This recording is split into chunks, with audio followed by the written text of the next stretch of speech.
Welcome to the Champs App podcast, where we help players and parents demystify the world of minor hockey development and recruiting for both girls and boys. On today's episode, I talk with Bryan Vines, head coach of the RPI Engineers women's hockey team. We discuss his college and pro hockey career, then his transition to coaching as an NHL video coach and into college. Bryan shares his insights on playing defense, improving his team's offensive production, and goes into detail on the summer recruiting process. Please enjoy this conversation with Bryan Vines. Champs App is your recruiting and development co-pilot. Champs App helps athletes, coaches, parents, and agents/advisors navigate the world of youth sports. We recently completely redesigned Champs App so that all our offerings fit together seamlessly to dramatically improve the user experience. Next time you visit Champs App, you will see that it is much easier to use Champs App as your co-pilot for recruiting and development. While we will continue to provide free content and tools like podcasts, articles, and directories on our website, some new content will require a free Champs App account to access special analysis and information. We have made it easy to create a free Champs App account without the need to create an online profile. Our latest free tool is the Champs App Team Coach Directory, a powerful resource designed to simplify your search for D1, D3, and U Sports coaches in one convenient place. Whether you're a parent, player, or youth coach, our directory offers a seamless way to find, research, connect, or message coaches across women's college hockey. In addition, our first premium product has been the Champs App messaging tool, which is the fast, easy way to send error-free messages to coaches. Champs App messaging cuts the time to send emails to coaches by over 50%. Over the coming months, we will continue to offer additional premium tools and services to our community. We still have a long way to go to achieve all the big goals we have for Champs App. You will see new offerings being released over the coming months. So look out for more announcements on social media, in your email, and in the app. We look forward to helping you on your journey as your sports recruiting and development co-pilot. I'm very excited to welcome to the podcast Bryan Vines, head coach of the RPI women's hockey program. Originally from Oakville, Ontario, Bryan played 4 years of college hockey at Denver University, where he was a captain in his senior season. He then went on to be the video coach of the Colorado Avalanche for 3 seasons. After that, he began his bench coaching career at the University of Miami, Ohio as a volunteer coach, spent 1 year in the British Columbia Hockey League, and then joined the men's hockey staff at RPI for 8 seasons. In 2017, he was named the head coach of the women's hockey team. This past season, the Engineers had their best season in 5 years, thanks to a stingy defense and increased goal scoring. Welcome to the podcast, Bryan. It's great to be here with you, Ray. Thank you so much for doing this. So right before we get into your hockey history, I don't want to be the guy trying to screw up the proper pronunciation of your school name. So can you please tell us exactly how to pronounce RPI properly, in the full context of the name? Yeah, it's Rensselaer Polytechnic Institute. Great. And so from now on, we'll call it RPI, but thank you for doing that so that we have it on the record. All right. So you're from Southern Ontario. Maybe just talk about playing hockey as a kid and what gave you the great love of the game and got you good enough to be able to play college hockey. Yeah, I mean, it's kind of a funny story. I come from a pretty big family. I've got an older brother, younger sister, and my dad was very, very heavily into sports as a kid and through high school. And obviously, hockey is massive in Southern Ontario and in the GTA. But my dad wanted to wait until one of myself or my brother came to him and asked if we could play the game, just because of the time commitment and the financial commitment and all those types of things. And when I was about 5 years old, my older brother was playing ball hockey with his friend who had just been signed up to play, and came home and asked my dad if we could play hockey. And we were basically signed up the next day and on skates, and that thus kind of started my journey in this amazing game. Played in my hometown, rep hockey growing up, was very fortunate to be able to do that. Made my local junior A hockey team, which is also quite uncommon. Typically, you're going to have to move away from home as you rise the levels. So I was able to stay at my own high school and kind of chase my dreams of, getting a college scholarship or going the major junior route. And education was extremely important in my household. And I remember we were at a tournament in Michigan, probably in my peewee years. And there was a game on TV, a college hockey game I'd never seen before. And I was asked my dad, I said, they seem like they're grown men and they're wearing cages. And he told me, hey, that's college hockey. And If you're good enough and you work hard enough, they give scholarships. And I just thought that was amazing. So played 3 years in Oakville for the Blades, and really wasn't recruited until my third year there. And then all of a sudden, I guess the timing just kind of hit, and I had a lot of different opportunities. But the University of Denver were the first to offer me a scholarship. I had no idea anything about their program, to be totally candid with you. But I'd never been on a plane before, and they offered me an official visit. So I was excited to go west and see the Rockies and see what it was all about, and went out there and just fell in love with the university. The players there were amazing. I felt like, I'd have a second family when I showed up there, and the coaching staff believed in me. And that was really, really important for me, especially leaving so far away from home to go to school. And you said 4 years. I actually extended my career to 5. Redshirted my sophomore year. They couldn't kick me out fast enough, but it was a life-changing experience from a personal way, but also from a hockey development perspective, and all the experiences that go along with playing this amazing game. And I think the best thing I got out of my college experience was the relationships that I formed, with faculty and staff on campus, with the community, and most importantly with my teammates and my coaching staff, who I still talk to weekly.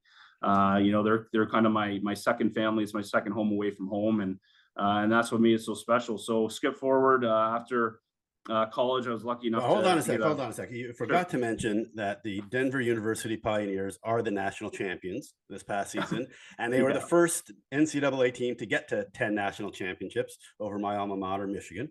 And I was actually at the game, by the way, in Minnesota a couple of months ago to watch them win that 10th national Wow. championship. So David Carl there has done an amazing job, and clearly an amazing program with also David Carl, but beyond that, previous coaches who've gone to greatness in the NHL. So quite an amazing program that you were at. So you must have learned some really great habits and a great culture.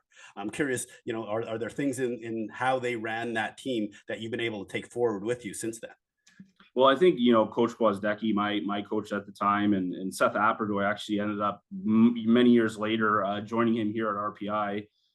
When he was the men's coach. He was my graduate assistant coach my first 2 years, and then moved into a full-time assistant role. But what I really loved about, and I learned at Denver, was just how important culture is, and how important trust and relationships are, because it's about something more than just wins and losses. And I found that we were a family, there. And I got that feeling on the visit, and I went there, and then when I showed up, with my suitcase, as a freshman, many, many miles away from home, and our junior class and seniors, all our upperclassmen came over to the dorms, threw us in their trucks, took us back to their house, and had a barbecue. And I knew, right from day one, that I had made the right choice. And, I think it's, how they play.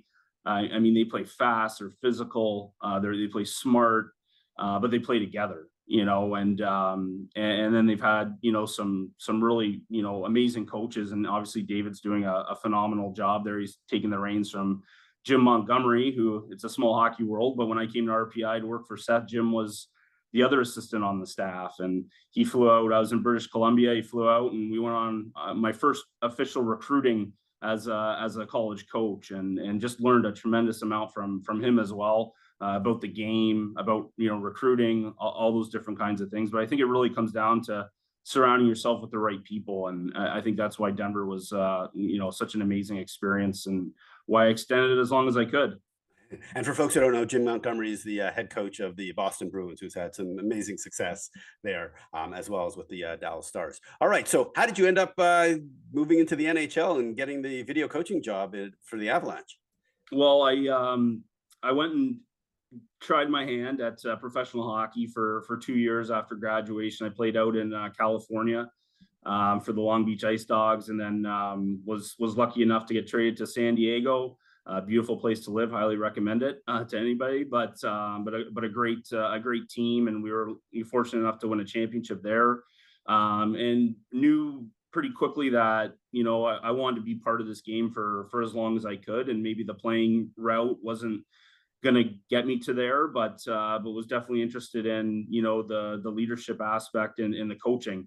aspect as well, having been through, being a captain of a college program and seeing that program that was, somewhat down when I came there, and we left. We were a #1 team in the nation, and we won a couple championships my last year, and just really enjoyed, that leadership aspect. So moved back to Toronto, got a job with TSN. At a really unfortunate time. It was during the NHL lockout, and I worked for NHL and TSN, so there wasn't a lot to do.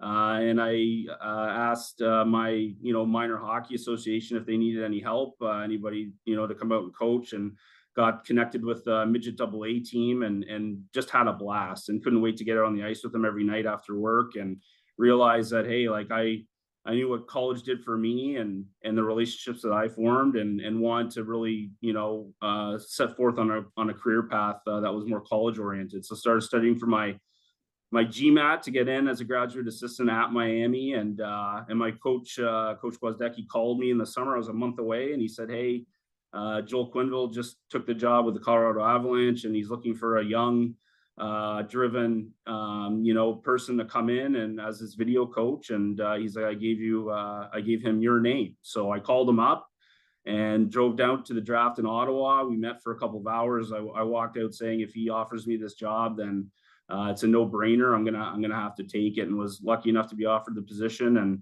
put my graduate school on hold, and really got a PhD in hockey from Joel and Tony Granato as an assistant there, as long as it was Jacques Cloutier, Pierre Lacroix was the general manager and president, and just learned a ton in 3 years. And also learned that my heart was still in college. So at 29, I decided to take a step back, and revisit that opportunity at Miami with Rico Blasi, who coached me at Denver as an assistant. He was the head coach at Miami, and went out there and had an amazing year. I mean, we ended up going to the national championship game. It's a tough game to talk about because we were up 3-1 with about a minute to go, playing very well against a very, very strong Boston University team, and ended up losing in overtime on kind of a fluke goal. But what an amazing program, an amazing staff to learn from. Chris Bergeron was on that staff as an assistant. Brent Brecky, who's in the head coach in St. Lawrence, was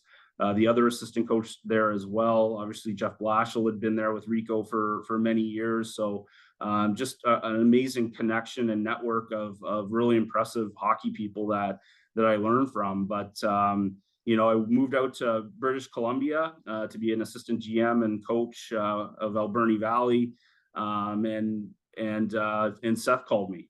I was about 2 months there, and he called me up and said, "Hey, one of my assistants left, and I'm looking for somebody." And I said, "Sign me up." And I jumped in my car, drove all the way across Canada, and ended up at RPI. So been here for 15 years now, and it's home. And it's an amazing university, amazing people, and been very, very fortunate to see kind of both aspects of hockey here at RPI and the men's side, and now as the head coach of the women's program. Gotcha. So from what I read and understand is, one of your key strengths is coaching defense. You're known as the defense whisperers. One person I saw referred to you as. So what makes such a great defense defender, and what is it that you do to kind of help bring the best out of them? Yeah, I think if you told me that going into college, I would have told you I was an offensive defenseman, juggernaut, and learned pretty quickly that I was not.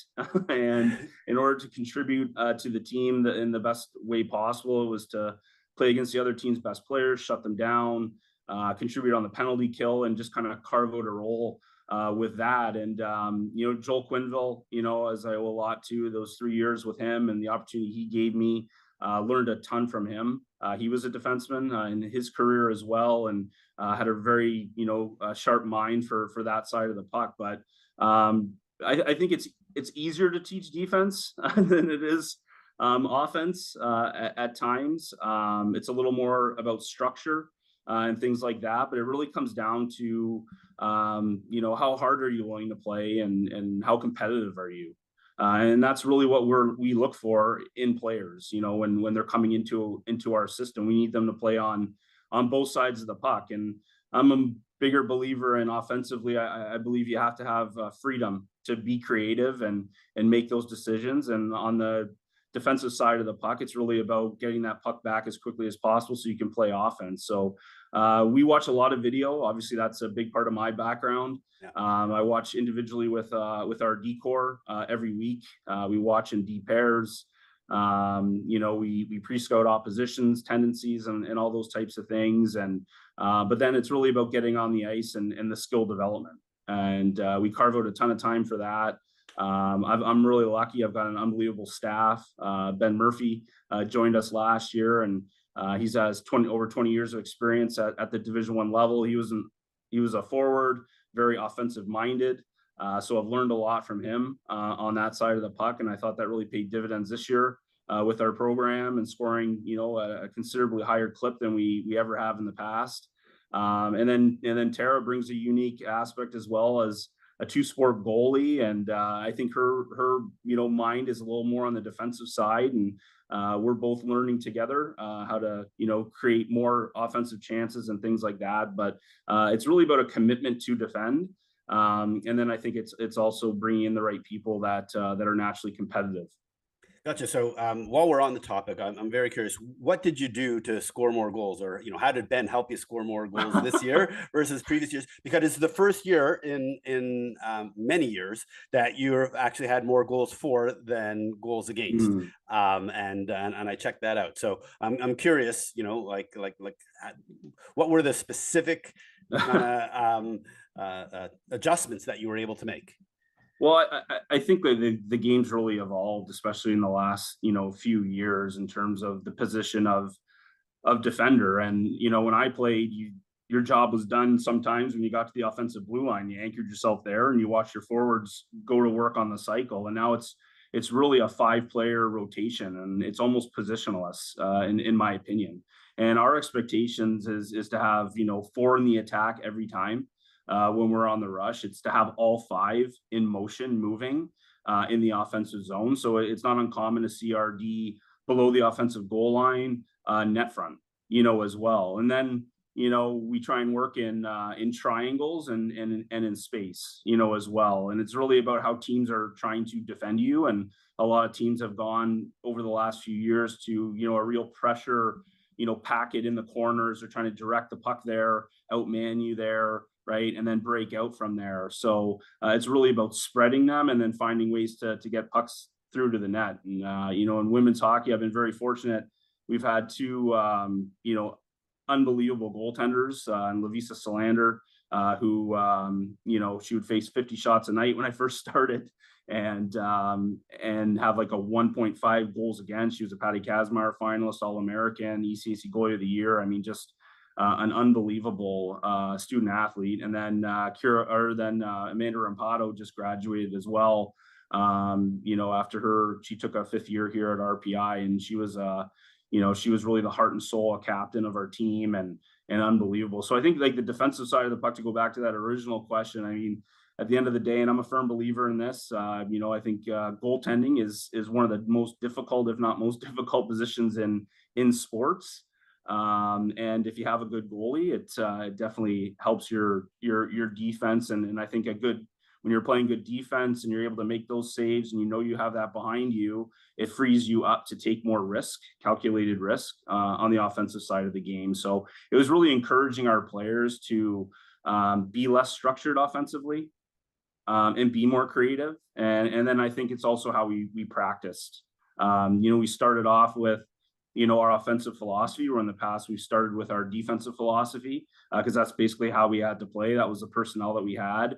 We felt we had more talent than we've ever had in my time with the program. We had some real veteran leadership as well, that knew our systematic. So that allowed us to focus more on our offensive side of the game and drilling that, consistently in practice. And then we play a ton of small ice games, in competitive drills, where they have to think, right? It's not patterned, it's not preset, and that I think really helped them kind of get out of their comfort zone in terms of relying on their instincts, which were much higher offensively than they have been in previous years. Well, that is the level of detail that I'm looking for these kinds of questions on how do you take a team to the next level from an offensive perspective that has been really strong defensively for several years.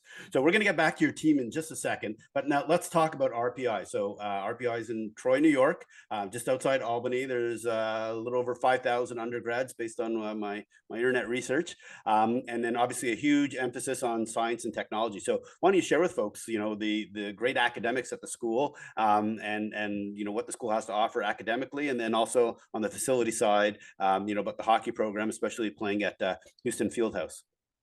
Yeah, I mean, we're the oldest technological research university in the country.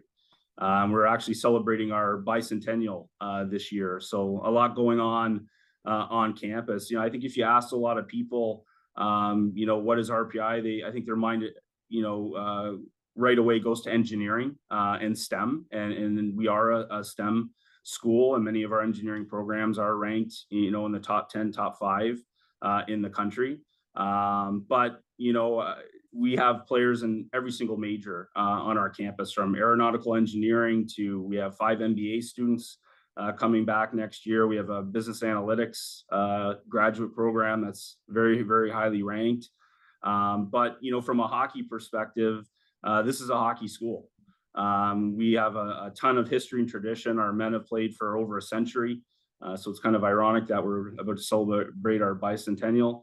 And then our women's program has been around a long time, and we're looking to add a banner to our men's team's banners. We have 2 national championships in our school's history at the Division I level, and this is what the community, the university, the students support every weekend. And it really starts at the top. We just went through a change in president, and brought in Dr. Marty Schmidt, who's an alum, who spent his weekends as an undergraduate coming out to hockey games and everything else. And I think that's what really makes RPI special is the passion that people have for our program, for our men's program, for our athletic department, as a STEM school, as an engineering school. We have the first ever quantum computer, IBM computer, on a campus. So whatever it is that you're going to take academically, whether that's a business management degree or a humanities track, you're going to be working with the most cutting edge technology in your field at a place like this. And I think that's really what makes us unique and special. So I looked at the tuition for RPI, and holy smokes, you're an expensive school to go to. But it makes sense because you're highly technical degrees, so you need not only good professors, but you also need good facilities on the engineering or whatever STEM, like you said, program that you're studying. So help me understand, if you're a player, how that all works. You only have 18 scholarships. How do scholarships work on the academic, athletic, and tuition side? Yeah, so we're a fully funded 18 scholarships university, and that's going through many changes now in this new landscape with NIL and all these different court rulings that are coming down and impacting not only college hockey, but college athletics in general. But no, we're fully funded in terms of that. It is an expensive school to attend.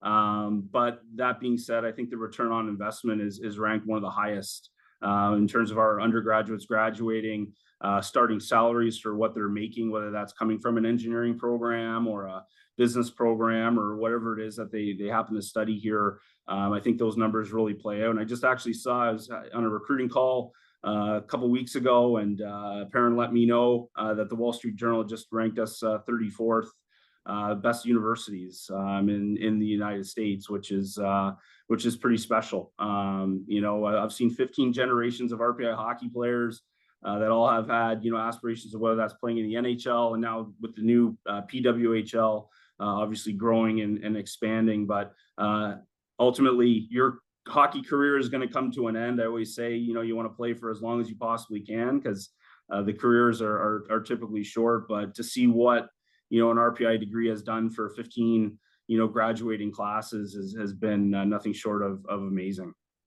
Nice. All right. So, and maybe just talk a little bit about the facilities for the hockey team. Like I mentioned, you played in Houston Fieldhouse, which has been around forever, and Yeah. hosted many concerts from many famous bands and performers. Maybe just talk about what the team has to work with to get better off the ice. Yeah, I mean, we built, everything's an acronym on campus. So East Campus Athletic Village, ECAV, which was a brand new football stadium, basically our administrative suites, our basketball, facility, and then also our varsity weight room, which is, state of the art and pretty unbelievable place to go and train and work out. And then in my 15 years here, I mean, we are the third oldest facility, rink in the nation. So there's a ton of history and tradition, but it's gone through an amazing amount of renovations in my 15 years here, where when I started, the front of the building had gone back to being sheeted off with sheet metal, and they put the original glass back in, repainted our ceilings, new sound system, our video scoreboard, which you can see behind you, press box. Like I said, it's a hockey school. I think we have elite facilities, and whether that's from training to, on ice, it's our building. So we have players out here, all throughout the day, every day, getting better and working on their skills and things like that. So it's an amazing place to coach. We don't want for anything. I think kind of what makes us special is when you look up on a game day and you see your president in our suite with his family and alums and everything else cheering on our team. I think that's pretty amazing to see the support that we get, from the highest levels of our university, because you really can't be competitive. You can't do this unless it starts at the top, and the people that you work with and work for have the same level of drive and passion, and we have that. Wonderful athletic director, Dr. Christy Bowers, who just came on board last fall. She came to us from Boston University, brings a pretty special background as well, having worked there, and then also adding, a fourth coach to our roster last year, which goes directly to impact our players. I mean, that's all about support for our student athletes. So when it comes to facilities, when it comes to support around you, whether that's academically, athletically, I think it's all there and all in a great place, and only going to get better. Perfect. All right. So you did talk about your coaching staff. So I know you mentioned Ben Murphy. I believe you were hiring a new third assistant for this coming season. And then also you mentioned Tara Connolly, who was on episode 8 of the Champs App podcast many years ago. And here's my question about Tara. Is Tara Connolly the hardest working assistant coach in women's college hockey? Because I have seen her at like 90% of the events that I go to, that I go and watch, whether it's USA Hockey, whether it's showcases, tournaments, you name it. She is the first one to sign up and say, I'll be there to be on the ice with the kids or to scout, because it's incredible how often that I see her, and the number of frequent flyer miles or miles on her car must be insane. But what's your perspective on that? Yeah, no, I think you hit the nail on the head, Ray. I was lucky when I transitioned over from the men's side to the women's side, and was lucky enough to get this position and continue my career at this amazing university. She was my first hire, and I give myself a pat on the back, but I know I hit a home run there, and I think she's a head coach in waiting.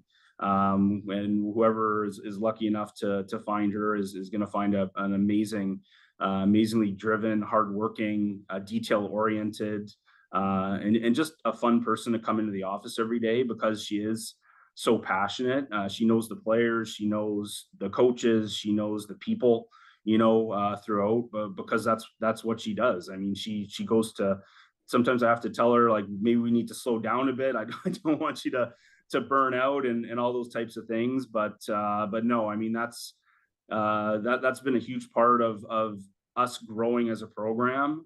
Is she has her hands in every aspect of our program, whether that is as our recruiting coordinator or running our D&, games to day-to-day management, scheduling, all of these aspects, alumni engagement, pretty much every aspect of our program. She has put her touch on, and I'm very, very fortunate to come to work with her every day. And I'm sure she's going to have some pretty amazing opportunities as her career moves forward as well, and she's earned it. And I think it does come down to what you talked about. She's one of the, if not one of the hardest working people that I've had the privilege of coaching with.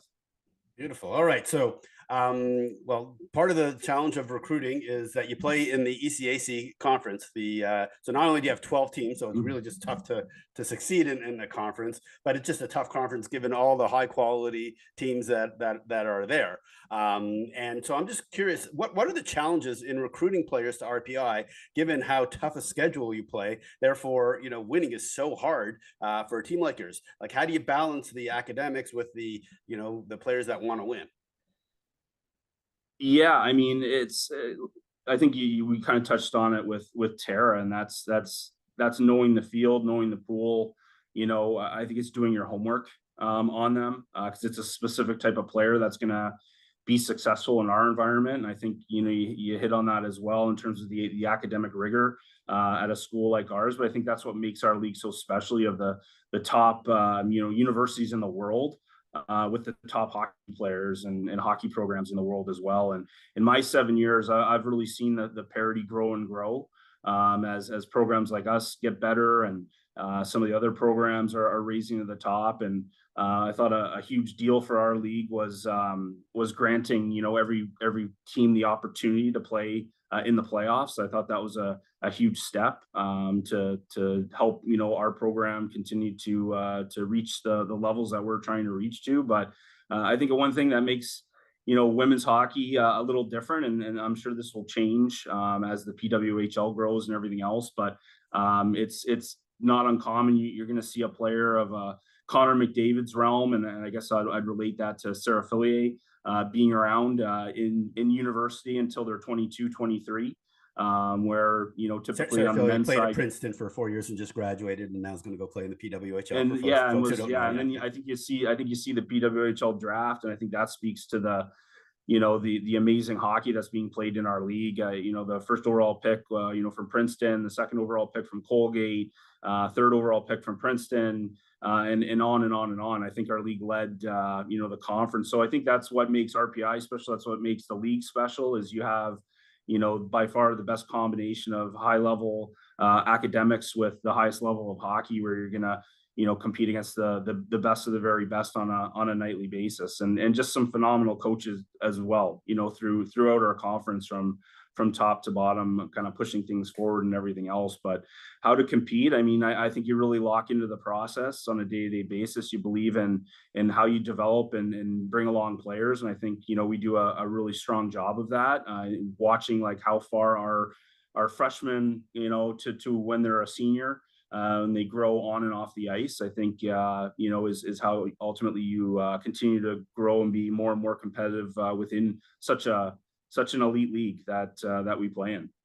Perfect. All right. So another challenge that you have is, at least thanks to COVID, I'm assuming, you had a very large roster this past season. Yeah. And you probably still have a pretty large roster next year. You had, at least on your website, you had 31 players. Not sure if all of them played, all the time, especially since you had 4 goalies rostered, but I think only 3 ended up getting into games. And last year, you had 16 seniors or grad students combined, at least once again listed on your team. So very experienced. So how can you maintain that level of play that you had this past season, given that you're going to have a lot of your, experienced players and your veterans moving on from RPI? Yeah, no, and I think we're fortunate. Obviously COVID was, it's in the rear view now, and don't like to look back, but had a massive impact. Not just on us, but on everybody. And we were one of the very, if not the only, school to not play hockey games, but also not train or play on campus for a year. And that was in essence, our first recruiting class that came in, and we weren't able to participate in any way for an entire season. So a lot of those players just graduated their undergrads, and 5 of them are coming back, as graduate students in our program. With the transfer portal going on now, we're not huge into the transfer portal and things like that, but we do have 2 players that are going to join us from there. And I think college hockey's kind of been turned on its head, and college sports in general, with this 5th year of COVID eligibility. So I think with that, your roster sizes grow. Traditionally, we do not want to be at 30, 31 players with our program, but we also are extremely loyal to the people that chose us, and we want to give them that opportunity. And I think with that as well comes competition, within your team, which I think is really important, at our level where everything is earned, and it's earned daily in terms of that. And I think that's really pushed us along as a program in terms of how hard and how smart we practice, and how competitive it is, and also how close knit the group is, because it's not easy to sit in the stands or not get the amount of ice time that you want. But that, is the nature of the beast. It is what Division I college sports are.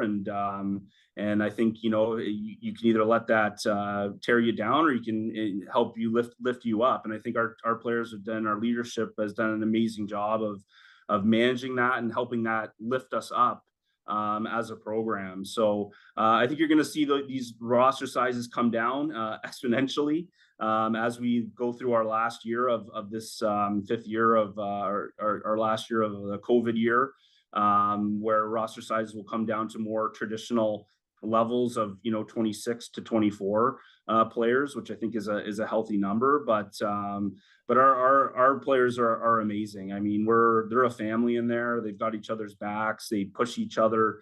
They're driven, so they're not afraid of a challenge. They're not afraid of competing for those things. And I think that's what we look for in the recruiting process. We want players that want to come in here and put the work in and get better, and want to play with players that are going to push them, versus just having things handed to them. And I think that's a real, cornerstone of our culture. And I think that's why we've improved, every year, and come a long way since a very difficult COVID year. That was difficult, obviously, for everybody. Gotcha. So let's move into the recruiting side of things, because you kind of mentioned, like, when people come in, this is kind of what the expectation is. What is it that you look for when you're now, like, you're in the middle of the recruiting process, I'm sure, for 2026, and I don't know what the status is for 2025 if all the slots have been filled, and then what is it that you tell these folks that you're recruiting of, if you want to come to RPI, this is what you're going to need to do if you want to get ice time, given that how competitive it is to play on the team?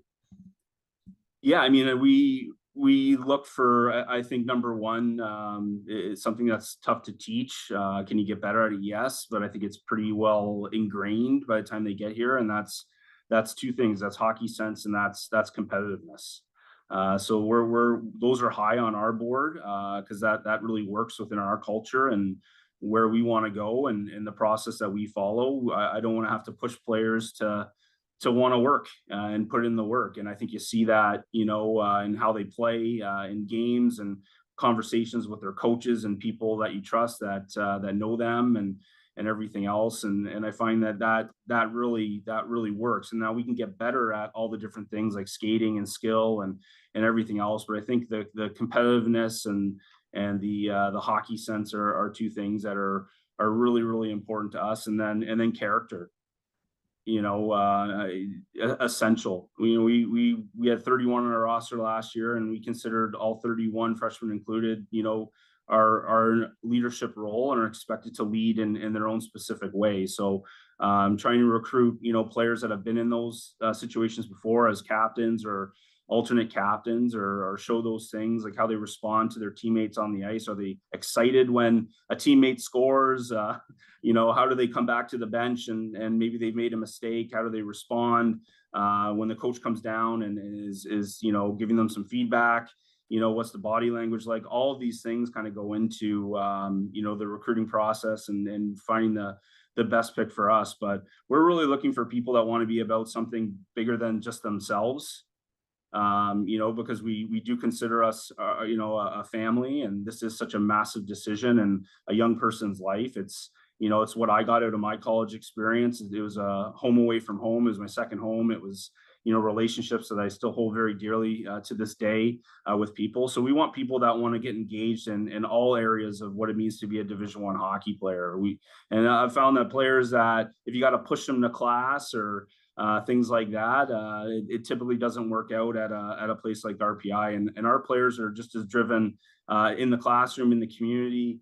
We had a two-time humanitarian finalist and Hannah Price, who just went overseas and played professional hockey after she graduated, and now is going to go to law school and environmental law. So you're talking about, extremely driven young people that want to be pushed, that want to be challenged, aren't afraid of a challenge, and are amazingly resilient. I think we look for that as well in players. I mean, it didn't happen for me. I thought, I'm playing junior hockey and I'm going to snap my fingers and I'm going to have a scholarship. I'm going to get there. It didn't happen for me. I didn't talk to a school until my third year. And then things kind of came together. So I think every player is on a different track, in terms of their development. And it's just really about focusing on the things in your control and putting the work in to get better. Perfect. All right. Well, that's a lot of detail for parents and players to digest of exactly, here are the kinds of the profile that, schools like you, which have high academic standards and high hockey standards, look for. So thank you for that. All right. So we're in early July. You were able to start talking to the class, the incoming class of 2026, high school class of 2026, just a few weeks ago. I'm just wondering, where are you at today in early July for in the recruiting process for those players? We're right at the beginning of the process, like pretty much every other program out there. So it's really, first opportunity to get on a Zoom like this and talk to them, meet them, talk about our program, talk about the things that, we've seen in them over the previous few years as we've been in rinks, and really kind of introduce them to what RPI has to offer. And so we're right at the initial stages of that. Then heading into August, you can start to have official visits, and the contact increases. So, trying to set up those visits, because I believe that those are vitally important to making an informed decision. So it's really about informing, the players that we've been watching and tracking for the last few years about RPI as a potential fit for their academic career, for their hockey career, and I think most importantly, just getting to know them. So we're on a lot of calls with players currently, and then more importantly, especially for us, with parents and families, as well, trying to educate them on the process and also educate them on our university in particular.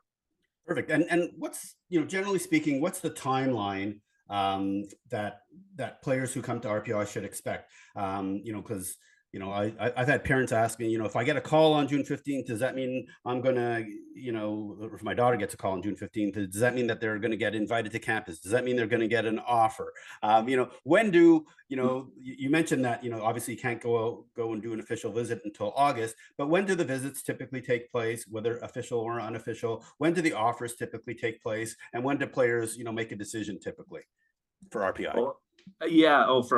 I think it's different for every university. It's different for every player, in terms of where they're at on their timeline. We've had players that have committed, after Christmas of their junior year of high school. So the process was, 8 months. We've had players commit in August on official visits. The whole range of possibilities there. I think it's really about the individual and the family. And like I said, like for us and for me, it's really, really important that, they get on campus. We spend time with them, getting to know them face to face, getting to know their families, and that takes time, from our end and also from their end. And some players want to come and experience a game. I think that's important as well. And they want to meet the players. I mean, a lot of them are going to be their teammates when they eventually, half of that team is going to be here when they matriculate after their senior year, or even when they take a gap year. So it's very individual to me. It depends on the player and the family. And yes, we have certain, NCAA rules and boxes that we have to check in terms of first contacts and when visits can start and everything else. But for us, it's really making sure that, we feel comfortable that, hey, like we've they're when they say yes or they say no, they're informed, in terms of what this option is and what RPI can do for their life, in all different areas. And that can be different across the board for different players. Some are further ahead in that process. Some are just beginning it. So we're seeing the whole realm of that. Perfect. All right. Last couple of questions related to the recruiting process. First one is, what advice do you have for players or parents, especially those that may or may not have been contacted by RPI, 3.5 weeks into the post June 15th. But I'm sure there's many players that you've recruited that you didn't end up contacting right on June 15th, but you ended up following up with at a later point and ended up coming to RPI. Yeah, I think best advice: be patient, right? And invest in yourself. I think that's really, really important. It happens at a different time for everybody. I went to school, I was 19, coming into grade 13, back when we had grade 13 in Ontario. And so basically, a true freshman or with a gap year, and some of my teammates were freshmen and they were 20, 21 years old, so, and those processes start at all different times. Some were recruited when they were 16, some were recruited not until they were 20, as well. So it's really about focusing on the here and now and kind of what's in your control. And I think the biggest thing in your control is your work ethic and investing in your development. I guess that would be the best advice. I think summer tournaments and showcases they're great. They can be a lot of fun, everything else, but I think investing, your time into, a skating coach, a skills coach, a nutritionist, whatever those areas are that need to continue to develop and get better. I think that's time and money really, really well spent. And just know that, coaches like Coach Connolly, she's in ranks, and it happens at a different time for all of us. Some of us are late bloomers. Some of us, are being recruited right on June 15th. Like I said, we've recruited players at all different timelines. We're not done, with our 25 class. We're still, recruiting for some spots in that class as well. So it can happen at different times for different people. So really focus on kind of the controllables, and I think that's your development, and continuing to get better in the areas that you want. And if you're a great student, you're a great player, all those things, like when it happens, you're going to have those opportunities at our level. There's plenty of other levels as well. It's not a knock against Division 3. Division 3 is amazing, college hockey as well. But yeah, I guess that would be my biggest advice for players and parents in terms of the recruiting process is really focus on the controllables and invest in your development. All right. And I hope folks caught that you're still looking for some 2025 players. So now hopefully some folks who are listening to this, might reach out and express an interest in RPI. And so finally, last question. I know you mentioned, focus on your development, work on your skills over the summer. What events over the summer do you recommend to parents and players? Do you guys have any camps going on this month or next month as an opportunity for folks to get to know the staff and the school? Yeah, I mean, we're in rinks all summer. We don't really advise parents on specific showcases and tournaments and things like that. I think that's a family decision. Most importantly, we are currently putting together a proposal to start an RPI camp in the summer, but we won't be having one this summer. But the goal is to get that off the ground and running moving forward next summer. So stay tuned for that. But no, I mean, we're at most showcases. But I'd also put a caveat on that. I don't put a ton of stock into summer hockey, to just be completely candid. Like I said, I think players they benefit a lot more with, spending that money on off ice training, a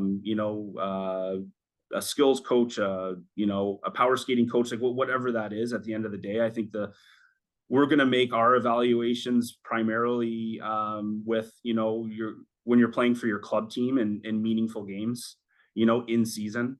I think, most important for us, and that holds true to pretty much every player that we've brought in. I don't think in my 15-year career I've ever brought in a player from a summer showcase or tournament, and that's no knock against them. I do definitely see value in those things, and I think a big part of the value is is to go have some fun and enjoy and try new things and everything else in the off season. But if you want to get to our level, I think it's, like I said before, I think it's imperative that you really focus on the development. So when you get with your club teams in season, you're performing at an optimal level, and this is the time to improve. This is what we're focused on as a program. All of our players, in terms of their development over the summer, they have plans that are in place, goals and all those types of things. And I think at the younger ages in the recruitable areas of hockey, that's what players and families should prioritize.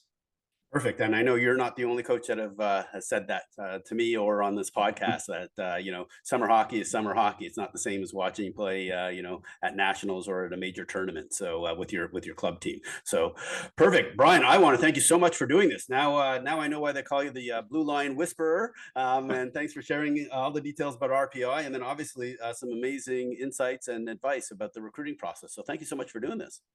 Well, thanks so much for having me, Ray.